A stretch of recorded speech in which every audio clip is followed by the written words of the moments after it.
Nagawa hunda dursa korma baasnee farda lukkubnee caalchuu baasnee kallacha baasnee daa'ima dakkuuttiinee daa'ima xixiqqaa dhiira qambarree surree dubartiittiinee dhiiratti qamisii shiinee salaalee qotiyyoo eeffannee qabannee isbootaa dhaabbanne saniin harmee baafnee gadaamessan itti sibaadhe abbaan ittiin gudeedatti si dhalche nuulaali ilma koon ugali jennee bu'aa baanee kan eegaa turres kan gaafachaa turres kan hawwaa turres kana waan ta'eef nagaa keessa waan hunda jira misooma jira barnoota jira dinagdee jira waan ta'eef mootummaa keenyaafis hawaasni kun nageenyaan jiraachuu irrattis baay'ee murteessaadha yoo nageenyi jiraate fuulduratti wanti argamu tokko paartiin amma biyya bulchaa jiru paartiin badhaadhinaa paartii hunda hammataa waan ta'eef rakkoo fi karaa nagaa fi nagaatiin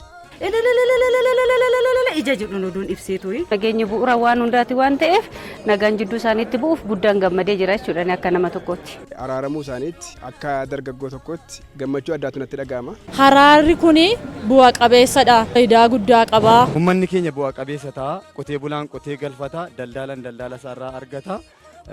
Kanaaf jiraatan illee bakka jirutti illee namni immoo nagaan bahee nagaan galuun isaanii immoo faayidaa guddaa. Oromiyaan dirree nagaa fi misoomaa taasisuudhaa fi akkuma amma jalqabe mootummaarraa wanti eegamu namoota hafanis akkanumatti garaa laafinsaan akkanumatti jaalalaan yeroo hundaa akkuma harka bal'isee karri nagaa banaadha jedhee waamaa jiru kana ammas waamicha guddaa gochuufii qaba.